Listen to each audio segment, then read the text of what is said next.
Hello and welcome to Moving Iron Podcast Markets with Shawn Hackett. This edition of Moving Iron Podcast is brought to you by Axon Tire, helping dealers move more iron for the past 100 years. For more information, go to axontire.com.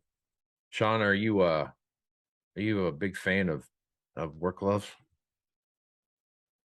I am a big fan of work gloves. The one time out of the year that I'm doing something physically oriented. Well, I'll tell you what, I've got a deal for you. You send an email. When I was a kid, I used to split wood all the time, and get the piles up before the winter time, and those gloves, and the axe and the whole thing. So I mean, I definitely can appreciate a pair of gloves. I just not as physical as I used to be. But you don't have to chop wood in the summer for the winter in Florida. You have to do that.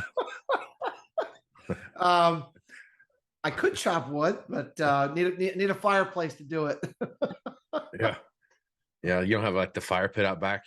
I do actually have a fire pit. I actually like real fire, and according to me, 60s and 50s is cold. I do appreciate a fire. When it gets blustery down here in the 50s and 60s, it's keeps me warm, and definitely appreciate. Break out the parka and the ear covers there, ear muffs, so you can stay. You don't get frostbite down there. Got the turtleneck. Oh yeah. Got the head thing for your ears. All that sort of thing. So I got it all down, and of course I have to have all that stuff when I go up into the north in the winter time, and it's -20. I still need to have all the heavy gear, which I still have for my days being in the Northeast. So I can get into it if I need to. Well, lucky thing for you, Shawn, is on those cold, blustery days down in Florida, and you're sitting out back enjoying the ambiance of the air, send an email to marketing@axontire.com. They'll send you a free pair of deerskin work gloves just for your precious little hands. That way, keeps them warm and blister free. There you go. So look at that. Right on. Just tell them that the Moving Iron Podcast sent you, and send that email to marketing@axontire.com. Valley Transportation has been hauling ag and construction equipment across the country for the past 33 years. Call Parker at 800-657-4910 for all your trucking needs. At Valley Transportation, our goal is to help you reach yours. And no matter how you buy your ag equipment, from a dealer, an auction, or a private party, AgDirect can help you finance it. You can even apply online at agdirect.com. Learn more about your financing options at agdirect.com. Tractor Zoom has over $20 billion in heavy equipment sales data. Tractor Zoom's Iron Comps is the industry's trusted solution for transparent equipment values and auctionable pricing insights. Lastly, this podcast is brought to you by Anvil AppWorks. Their Dealer Connect CRMI app with integrated inventory management is an affordable Salesforce-based solution for your dealership. Create connected customer experience and transform how you work today. All right, Shawn is with Hackett Financial out of Boca Raton, Florida, and he's nice enough to talk about what's going on in the marketplace a couple times a week. So, Shawn, how you doing this morning? I'm really, really good. Never better, and enjoying, like I said, enjoying this initial cool down here in Florida from 6 straight months of 92 degrees. So yeah, it's been nice. We've gotten some cooler weather. I think right now I think this whole week, the hottest day is 73. I think the rest of the week kind of falls into that upper 60s. Mornings are high 40s. Type of weather. So it's been the last 3 weeks have just been a slow creep into what I would consider to be true fall weather, and we've got that now. So it's another thing too. You talked about this a lot in your last report that came out, talking about the switch from the La Nina to El Nino and what that looks like, and we've talked about that a lot here on the podcast. But we are seeing a wetter pattern start coming through our neck of the woods. We've had in our general vicinity out here in the Panhandle of Nebraska, we've had I think 6 or 8 nights of at least somebody around here got some rain, and not just not just a dusting of rain, but it was a nice 10th 2/10 type of a rain on a regular basis. So we are starting to see a more wet pattern start going through our area.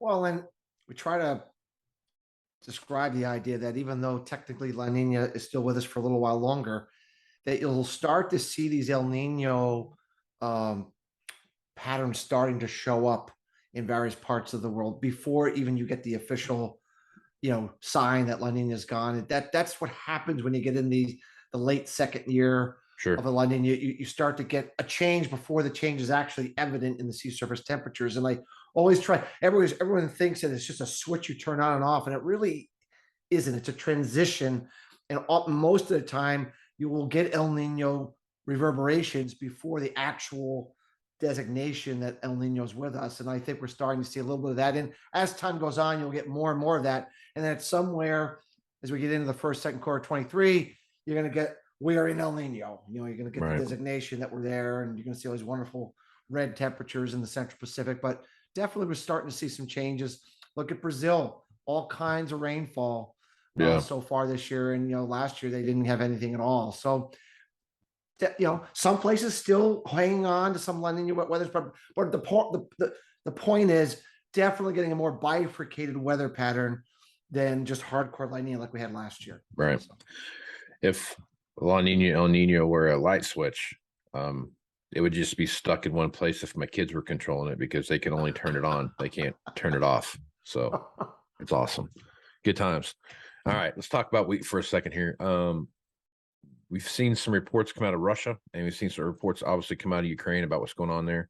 Sounds like Russia's having a hard time getting some of their key growing areas of wheat planted this fall for a lot of different reasons. One being it's too wet, and others being just lack of manpower, fighting the war, and those kind of things.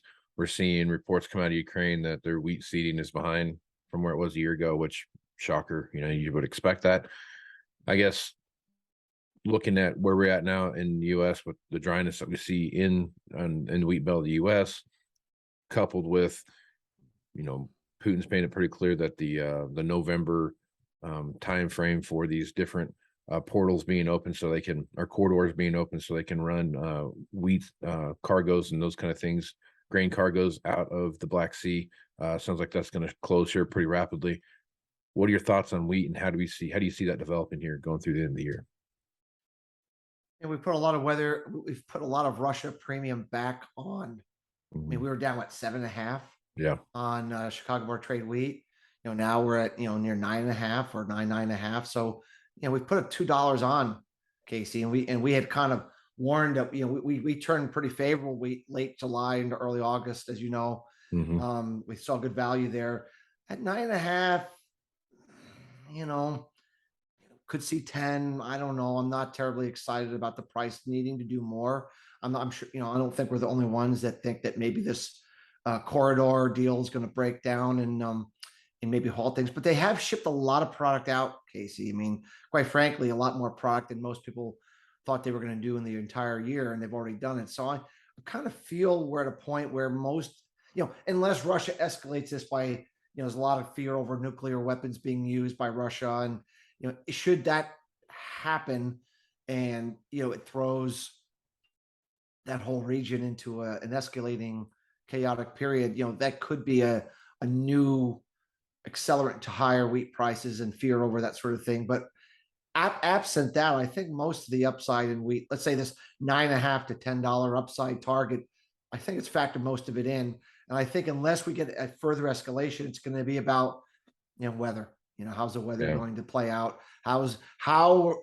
What conditions is the winter wheat crop going to go into dormancy? What does it look like? And then, of course, determining, as you said, how much we get planted. And the U.S. is so far, they've been getting just enough rains in just enough areas to keep the planting. I think we just saw the planting here yesterday that, it's moving along pretty well. Once again, you can plant it, but what kind of conditions are you going to have going into dormancy? We'll have to see. But there is enough rainfall is starting to fall that up to this point, the worst case scenario has not played out yet there. And quite frankly, I hope it doesn't. I hope we get enough of the crop in enough good conditions so we at least have the potential for a big crop. Remember, if we have El Nino conditions, Casey, in the spring when we come out of dormancy, we have the prospects for a very big wheat crop. So we have to keep that in the back of our mind that we should have very good moisture. We shouldn't have a late ending winter. We should have a favorable spring so that any wheat that's planted that comes out in good shape, we have big potential there. Let's put it that way. So. Okay. All right. So looking at where we're at with crop progress and those kind of things, corn is right on pace where it's been as far as harvest goes, and where it should be at as maturity goes. You're looking at 52% of it's good to average. Last week it was 52%. Those numbers have kind of settled in there. You haven't seen a big drop since probably a couple weeks ago as to how those are playing out. Same with soybeans. I mean, you're seeing kind of right where they're from a maturity level and harvest and those kind of things. Everything's pretty close to where it should be. Again, the overall condition rating, those kind of things have stayed the same from where they were the week before. Looking at that, Shawn, do you feel like we've hit that point where we kind of know what we're going to have in those crops moving forward, and we can start kind of making some pretty good guesses coming into this October report? I think so. Yeah, I mean, the quarterly grain stocks report came out, on Friday, Right. and they knocked down the corn ending stocks about 200 million bushels, which they needed to do. They've been too high for a long time, but I think I think the market is settling in with the idea that we had a good crop, wasn't big enough.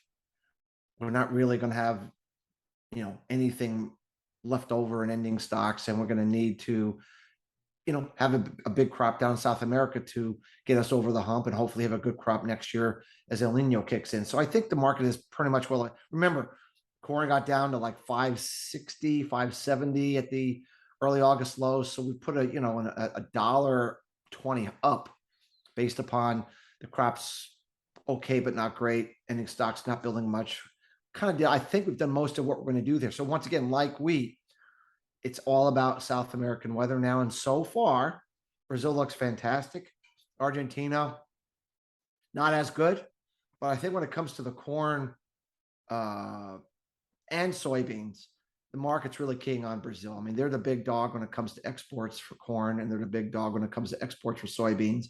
So long as Brazil's looking good going into the end of the year, I think the market has done enough, and corn might just spend time developing more of a sideways trading pattern, maybe somewhat of a downswing pattern as some of this harvest, gets sold into the marketplace and that sort of thing. I do think when we look at demand, everywhere I look, there's less animal feeding units for the next crop cycle. We know the cattle herd here in the U.S. is down. We know we're not growing the hog herd here from the hogs and pigs report we got out last week. We know there's been mass herd liquidation in hogs and cattle in Europe because of the drought that they had. We know China just completed a massive herd liquidation cycle in hogs. So everywhere I look, Casey, I don't see significant growth in feed demand. In fact, I see feed demand going down, especially at these higher prices. They're not going to fatten these animals up. They're going to try to use less. They're going to try to use alternatives. And if you look at the ethanol trends, our ethanol production and our consumption of corn for ethanol keeps declining. So with all that in place, I just think we're in the the corn market has done all it needs to do for now, and it's hard for me to see significant upside here until we get into December, when the market really starts to determine what kind of crop production we're looking at. Until then, I don't see weather really being able to get ourselves over the hump, unless, like I said, Russia does something stupid and we get a crazy escalation and wheat takes off and takes corn with it. I mean, that to me, that's the only thing that I can see right now that really would juggernaut corn and wheat prices substantially higher than they are right now. Is you need something from, I don't see weather being able to do that right now. So. Right. Yeah, that's a good point. I mean, when you look at what they're doing with their annexation of those 4 oblasts in those 4 oblasts in Ukraine, I mean, now any movement by Ukraine in that area is going to be basically, well, they're attacking Russia. You know what I mean? So it's a bigger deal now, and I think, like you said, they've doubled down on that. So barring something totally extravagant happening over there, you're right. It's going to take something spectacular to move the market further. Well, that's going to be an ongoing thing, Casey. It's kind of like the trade war. At some point, we just accept that's what it is. Yep. We decide how much premium we need to have. We took it off. We put it back on. But I really think we just need to have some big crops. We need the U.S. specifically. We've had 2 years we just have not been able to produce a big wheat crop. We need to have a big winter wheat crop.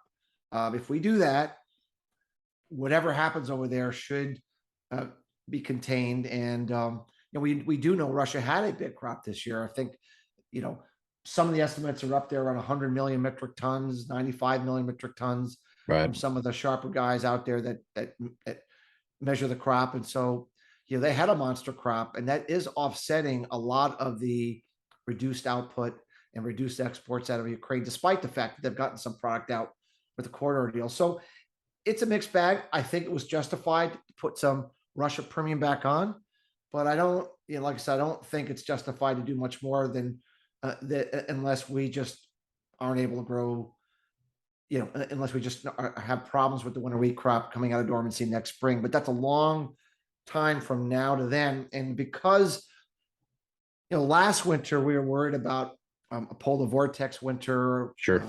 The negative quasi-band oscillation causing a lot of weakening of the polar vortex and these dives down that you can get a lot of winter kill. We don't see that being as big a risk. We have a positive QBO this year, which tends to keep the polar vortex much more stronger, more intact, less potential for weakening. And that means, it doesn't mean you can't have cold weather. It just means that extreme cold weather, those big dives, those big polar vortex events that create that winter kill, I think that's not going to be as, the probabilities of that are much lower this year. So I don't think we're going to get a lot of that worry as we had last year. And so that should keep the wheat market from worrying as much about that potential as they have the last couple of winters when we've had a lot of these polar vortex events. Yep. So. One more thing, let's take a look at what you think. I guess two things. One is you got some natural gas situations. Obviously, when you're looking at what's happening in Europe with Russia shutting off the sabotage of the Nord Stream pipeline. I mean, take that for what it's worth. And then you've got China buying U.S. natural gas and then selling it back to the Europeans at just massive profits. So you're looking at it from that perspective, and then you start looking at how the dollar plays in all this with its continued strengthening. I guess looking at those things from an overall marketplace, to start with natural gas first. We've seen a rise there, and we've seen the pricing of that take off and run, and even more so now. Like you talked about last time, we've hit kind of a saturation point with our ability to produce natural gas. I mean, it is what it is, and those markets are going to continue to stay tight going into 23. Is there a point in time when the natural gas price just gets to be people just bidding it up so they can get that supply of natural gas? Do you see that happening to where, hey, I know the market says it's $40 or whatever right now, but I'll give you 50 just to make sure I get it. Do you think something like that'll start coming down the pipeline? Well, I think over time, the U.S. price is going to move towards the international price, meaning the more our export capacity grows, over the next 5 to 10 years, and the more we can export, the more our price becomes an international price. It's always been a domestic price. We're starting to connect, but we don't have enough export capacity to totally connect. But this move from like $2, almost 10 was the first sign that we're starting to connect with the international price. But it's going to take time to get more capacity, more export capacity to come online, more LNG facilities. But over time, we're going to continue to move towards international price.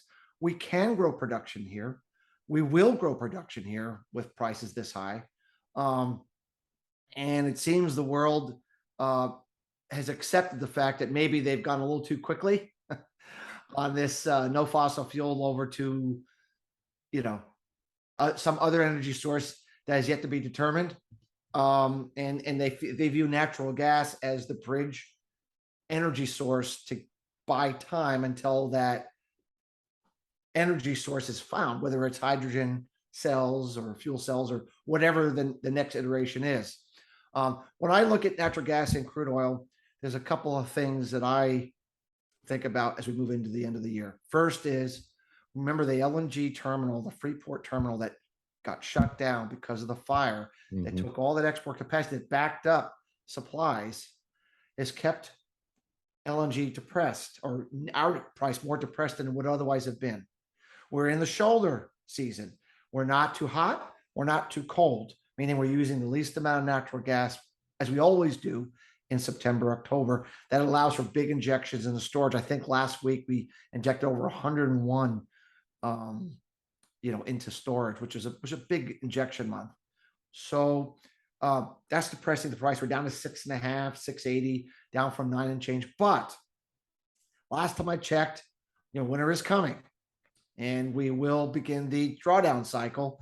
Usually it begins sometime late in October, early November, and the LNG Freeport export terminal is going to come fully back online by the end of the year. So with that fully back online, and with you just said, obviously Europe is not going to be getting any major natural gas from Russia anytime soon. They're going to need every bit of that LNG export to keep themselves going. So I think that the natural gas market is setting up for an interesting opportunity here for physical buyers, Casey. I just think, this, I don't know how low we'll go.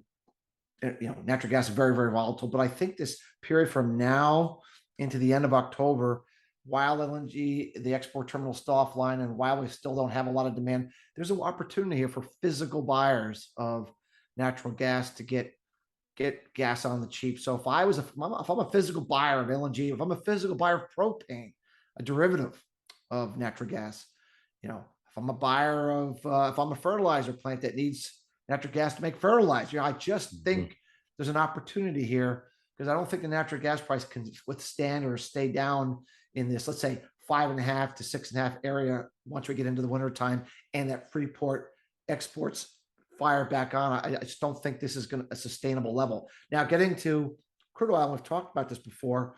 There's been a campaign to depress the crude oil price, which then depresses the diesel price, which then depresses the gasoline price ahead of the elections. We've been dumping SPR onto our market week after week, day after day, hour after hour to pressure the market. I could see no political reason why they would continue that strategy once the elections are over, and whoever won, whoever lost. There would be no political reason to do it anymore. And so I think they're going to stop that. And when they stop that, all that supply that is artificial, not artificial, it's real supply, but it's not production supply, evaporates. And then you have to deal with real supply that's actually produced out of wells and real demand. So if we've been dumping this SPR at a time that demand is slowing down, economic recession is here, almost here, going to be here, whatever the case is, and we haven't been able to really break substantially below $80 a barrel for any length of period of time, what's going to happen when we stop SPR and that supply just evaporates? And we get into the wintertime. Wintertime, heating oil demand goes up because of colder weather. I think there's going to be a need for this market to recalibrate higher, to actually go to a price level that actually reflects real supply and real demand, not artificial dumping of strategic petroleum reserve. I'm not smart enough to know what the number is, Casey, of exactly what that number should be, but I don't think it's 80.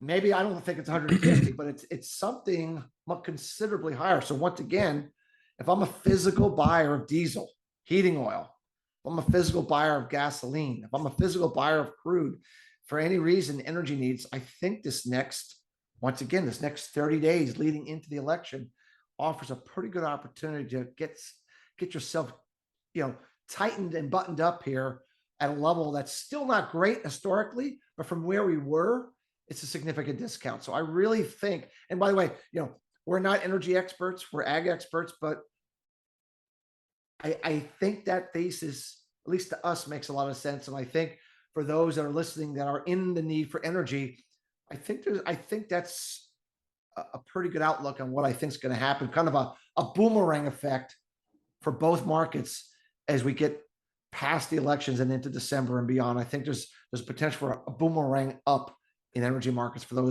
all those reasons, and maybe reasons that we don't even know yet that are about to come out. So yep. I agree. All right, Shawn. Good stuff as usual. Folks want to reach out to you and get more information about what it is you're doing over at Hackett Financial. What's the best way to do that? Our website is Hackett, HACKETT, advisors.com. We have lots of podcasts and sample reports and white papers that discuss more about what we do, how we make our price forecast, how we look at weather cycles, to see if that kind of information might help your listeners and be of value to them. Right on. Okay. Appreciate you being on the podcast, man. Thanks, Casey. Always glad to be here. Right on. I'm Casey Seymour with Moving Iron Podcast. Make sure you check me out on Facebook, Twitter, and Instagram at Moving Iron LLC. Also, Moving Iron Podcast on LinkedIn and the ever so cleverly named Moving Iron Podcast YouTube channel. If you want to see the video version of this podcast, check that out there. Moving Iron LLC has everything Moving Iron related, plus all the information for the Moving Iron Summit coming up here in Nashville, Tennessee, September 11th through the 13th of 2023. If you're interested in getting some information about that, hit me up and I can get you what little bit of information I have. But by the first of the year, the actual full-blown agenda will be up there for everyone to take a look at. Also, if you're interested in doing that, use Axon at checkout there when you go through the registration process, and they will help you save $50. So Axon has stepped up and said they were going to help everyone save $50 on their registration fee. So check that out if you're interested in doing that. Take advantage of that because for the first 150 people that get involved in that. So with that, I am Casey Seymour and Shawn Hackett. Smooth Smart, folks. Out. Moving iron in the 21st century. Hard work.